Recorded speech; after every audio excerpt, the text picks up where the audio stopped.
ዛሬ ሶስት ስሜት የሚረብሹ እውነተኛ ታሪኮች እነግራቸዋለሁ። በታሪኮቹ መጨረሻ ከታሪኮቹ ጋር የተያያዙ እውነተኛና ታዋቂ ፎቶ ወይም ፎቶዎችን አሳያቸዋለሁ።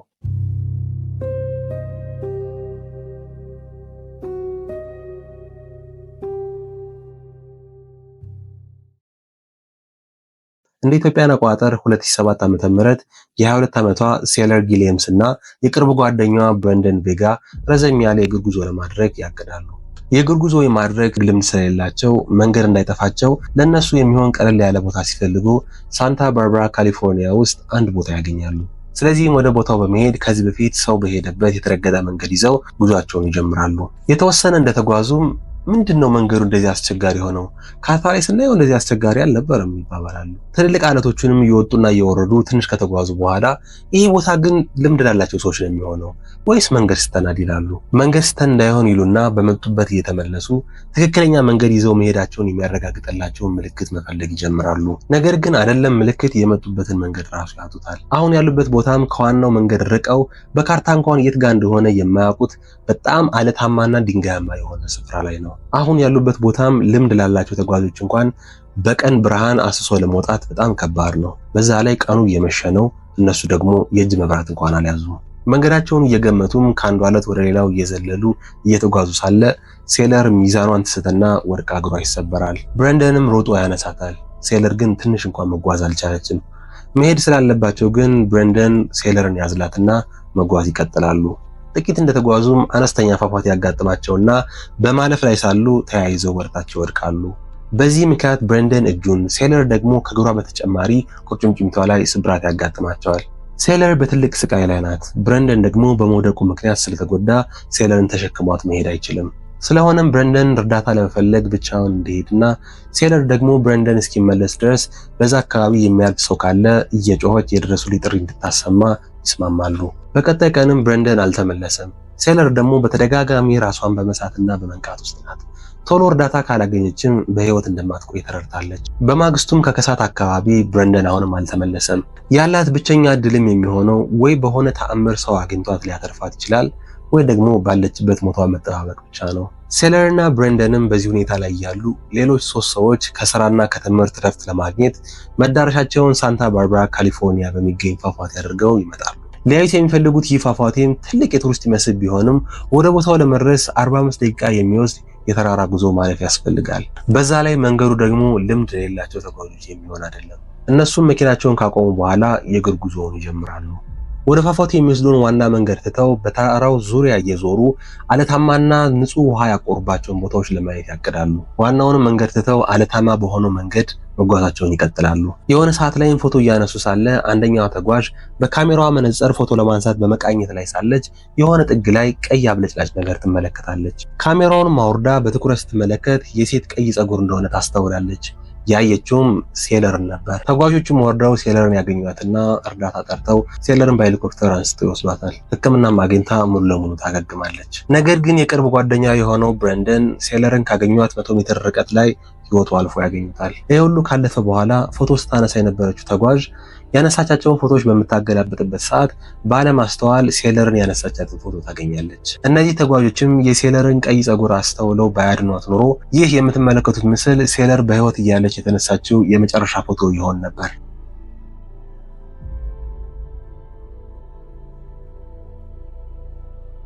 የአለባማ ተወላጅ የሆነችው ጆሊ ካለን በቁመቷ አጠር ያለች የ18 ዓመት ወጣት ስትሆን በሰዎች የምትወደድ ትልቅ ስብዕና ያላት ሴት ናት። እንደ ኢትዮጵያን አቆጣጠር 2008 ዓ.ም ከሃይስኩሏ ትመረቅና ከተማዋን ለቃ ከአለባማ ውጭ በሚገኝ ኮሌጅ ገብታ ለመማር በጣም ትጓጓለች። ሆኖም ግን አንድ ችግር አለባት። እሱም ብዙ ጊዜ ልትለየው ብትሞክርም ያልቻለችው ሎረን ብረነር የተባለው ፍቅረኛዋ ነው። ፍቅረኛዋ ሎረንም በጣም ተቆጣጣሪና ስቁንቁን ሆኖባታል። ልትለየው በሞከረች ቁጥር ራሴን ወይ አንቺን እጎዳሻለሁ እያለ ያስፈራራታል። ጆሊ ግን ኮሌጅ ልትገባ ስለሆነና ከተማዋንም ስለምትለቅ አዲስ ጅማሬ ሆኖ ስለተሰማት ጨክና ግንኙነታቸውን ትቋጨዋለች። ምንም እንኳን ሎረን እንደተለመደው በብስጭት ቢጮህባት ቢያስፈራራትና ቢለምናትም በአቋሟ ትጸናለች። ለሳምንታትም ሎረን ሐሳቧን እንድትቀይር ሊያሳምናት ቢሞክርም ጆሊ ግን ሐሳቧን እንደማትቀይር ትነግረዋለች። ከተወሰነ ጊዜ በኋላም የሚልክላትን መልእክትና ልመና ያቆማል። በስተመጨረሻም ሎረን ውሳኔዋን የተቀበለ ይመስላል። ነሐሴ 23 2007 ዓ.ም ሎረን ለጆሊ እንደ ጓደኛ ብቻ ሆነን የእግር ጉዞ እናደርግ ብሎ ይጠይቃታል። ጆሊም ይሄ የእግር ጉዞ ተቀይሮ ወደማትፈልገው ነገር እንዳይሄድ በመጨነቅ መጀመሪያ ላይ ታቅማማለች። ሆኖም ግን ጓደኝነታቸው እንዲቀጥል ስለምትፈልግ በሐሳቡ ተስማማለች። ሎረንም ጆሊ በሐሳቡ ስለተስማማች በጣም በመደሰት የተሰማውን ስሜት ሶሻል ሚዲያ ላይ ያጋራል። በዛኑ ወቅት ጆሊ ለመሄድ ከተስማማች በኋላ እሺ አብሬ ሄዳለሁ እንዳለችው ለጓደኛዋ እንደ ቀልድ የሆነ ነገር ቢደርስብኝ ከማን ጋር እንደነበርኩ ታውቂያለሽ ብላ መልእክት ትልክላታለች። በማግስቱም ነሐሴ 24 ሎረን በመኪናው ጆሊን ይወስዳታል። በመንገዳቸውም የጉዟቸውን ሂደት ሶሻል ሚዲያ ላይ ይለቀዋል። በመጀመሪያም ጆሊ ወደ መኪናው ስትገባ ፎቶ ያነሳትና የእግር ጉዞ ወደምናደርግበት ስንሄድ ብሎ ሶሻል ሚዲያ ላይ ይለቃል። ሁለተኛ የለቀቀው ደግሞ መኪናቸውን የእግር ጉዞ ከሚያደርጉበት ቦታ ታች ካቆሙ በኋላ ጆሊና ውሻዋን የሚያሳይ ፎቶ ነበር። ሶስተኛው ደግሞ ጆሊ ኮረብታ ላይ ውሻዋን ይዛ ቆማ ከፊቷ ያለውን ጫካ ስትመለከት የሚያሳይ ፎቶ ነበረ።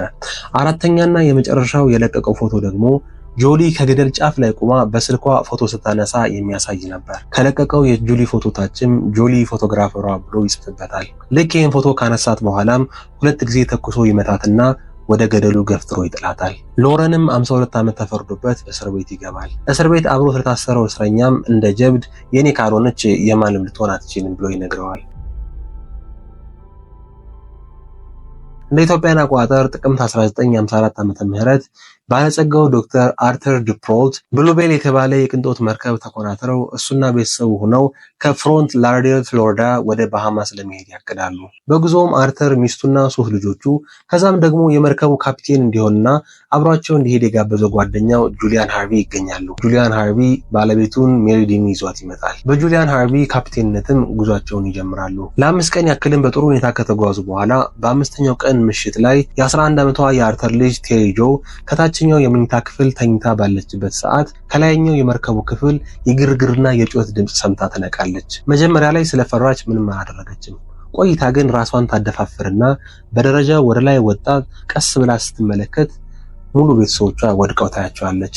ሁሎችም ሞተው ነበር። ቴሪጆን በድንጋጤ ደርቃ በቆመችበት ጁሊያን ሃርቪ የሮጠ ይመጣና ወደ መኝታ ክፍሉ እንድትመለስ ይነግራታል። እሷም እየተፈጠረ ያለው ነገር ስላልገባት ወደ ውስጥ ገብታ ትቀመጣለች። ውስጥ ገብታ ቁጭ ባለችበት ግን ውሃ ወደ ክፍሉ እየገባ እየሞላ ስለነበረ እንዳትሰምጥ በመፍራት በድጋሚ ወደ ላይ ትወጣለች። ወጣ ስትመለከትም ጁሊያን ሃርቪ ከመርከቡ ጫፍ ላይ ሆኖ ታያዋለች። በጩኸትም ትጠራውና እየሰመጥን ነው እንዴ ስትለው ዞር ብሎ ያያትና አዎ ይላታል። ከዛም ዘሎ ወደ ውቅያኖሱ ይገባና ከዋናው መርከብ ተለይታ ወዳለችው የአደጋ ጊዜ ጀልባ ላይ ወጥቶ ቴሪጆን ጥሏት ይሄዳል። የ11 ዓመቷ ቴሪጆ ያልገባት ነገር ቢኖር መጀመሪያውኑም የመርከቡ መስመጥ ምክንያት ራሱ ጁሊያን ሃርቪ መሆኑ ነው። ጁሊያን ሃርቪ የመርከቡ ካፒቴን እንዲሆን አርተር ሲቀጥረው እድሉን በመጠቀም ሚስቱን አምጥቶ ለመግደል ያቅዳል። ምክንያቱም ሚስቱ ሜሪዲን የህይወት ኢንሹራንስ ስላላትና በዛ ላይ ደግሞ በኢንሹራንስ ስምምነቱ ላይ ሚስቱ በማይጠበቅና አስከፊ ሁኔታ ህይወቷ ካለፈ ኢንሹራንሱ እጥፍ ክፍያ ይከፍለዋል። እንደሚገምተው ከሆነም ጁሊያን ሚስቱን በመግደል ላይ ያለ ከአርተር ቤተሰቦች አንዳቸው ያዩትና የአይን እማኝ እንዳይኖር በማሰብ የአርተር ቤተሰቦችን መግደል ይቀጥላል። ነገር ግን ቴሪ ጆን ለምን እንዳልገደላት ባይታወቅም ምናልባት መርከቡ እየሰመጠ ስለነበረ በዛው ትሞታለች፣ ስለዚህም ደግሞ ምንም አይነት መረጃም ሆነ እማኝ አይኖርም ብሎ በማሰብ ነው ተብሎ ይገመታል። የ11 ዓመቷ ቴሪ ጆን ከድንጋጤዋ ስትነቃ በመርከቡ ውስጥ ያየችው የህይወት መታደጊያ መንሳፈፊያ ትዝ ይላትና ወደ ውቅያኖሱ ጥላ እሱ ላይ ትወጣለች። ብሉቤል የተሰኘው መርከብም ሙሉ ለሙሉ ከሰመጠ በኋላ ቴሪጆ ያለ ምግብና ውሃ ሞገዱ በሚወስዳት አቅጣጫ ብቻ እየተንሳፈፈች ትሄዳለች። ከተወሰነ ጊዜ በኋላም መንሳፊዋ እየተጎዳ ሲሄድ እንዳይሰምጥባት ክብደቷን ለመቀነስ እግሮቿን ወደ ውቅያኖስ ታስገባና በእጆቿ ብቻ ትንጠለጠላለች። ለ2 ቀናትም እንደዛ ተንጠልጥላ ስትቆይ ፓሮት የተባሉ አሳዎች እየመጡ እግሮቿና የእግሮቿን ጣቶች ይነክሷት ነበር። ነገር ግን ወደ ላይ ከወጣች መንሳፊያው ስለሚሰምጥባት ምንም ማድረግ አልቻለችም። እንደ ድል ሆኖም ዶልፊኖች መጥተው ዙሪያዋን ሲከቧት ፓሮት የተባሉትም ሆነ ሌሎች አደገኛ ሰዎች ከሷ ይርቃሉ። ህዳር 7 1954 ዓ.ም ማለትም ብሉቤል መርከብ ከሰመጠ ከ84 ሰዓታት በኋላ የግሪክ የጭነት መርከበኞች ቴሪጆን ያገኟታል። ሊያነሷትም ወደ እሷ ሲጠጉ በዙሪያዋ ብዙ ሻርኮች ስለነበሩ ጥለዋት እንዳትበላ በማሰብ በጥንቃቄ በቅርጫት ጎትተው ያስገቧታል። ቴሪጆም የህክምና እርዳታ ታገኝና ሙሉ ለሙሉ ታገግማለች። ጁሊያን ሃርቪ ግን በአደጋ ጊዜ ጀልባዋ ራሱን ካዳነ በኋላ ለህግ አካላት ብሉቤል የተሰኘችው መርከብ በእሳት አደጋ ምክንያት እንደሰመጠችና እሱ ብቻ እንደተረፈ ሌሎችንም ደግሞ ለማዳን ሲሞክር እንዳልተሳካለት ይነግራቸዋል። እነሱም ለጁሊየን ቴሪጆ መትረፏንና ሆስፒታል እንደገባች ሲነግሩት ፊቱ ይጠቋቆርና በጣም ጥሩ ዜና ነው ደስ ይላል ብሏቸው ወጥቶ ይሄዳል። ከዛም ተጉዞ ወደ ማያሚ ይሄድና አንድ ሆቴል ውስጥ አልጋ ይይዛል። በማግስቱ ግን ከሆቴል ክፍሉ ውስጥ ራሱን አጥፍቶ ይገኛል። ይህ የምትመለከቱት ምስል የግሪክ መርከበኞች ቴሪጆን ሲያገኟት ያነሷት ፎቶ ሲሆን በዓለማችን ብዙ የመጽሔት ሽፋኖች ላይ ታትሞም ነበር። ቴሪጆም ከዚህ ክስተት በኋላ 6 ልጆችን ወልዳ ጥሩ ህይወት መኖር ችላለች። የዛሬው ታሪካችን ይህን ይመስላል። ስለ ታሪኩ የተሰማችሁን ሐሳብ አስተያየት በኮሜንት ላይ አስቀምጡ። በሌሎች ታሪኮች እስከምንገናኝ ሰላም ቆዩ።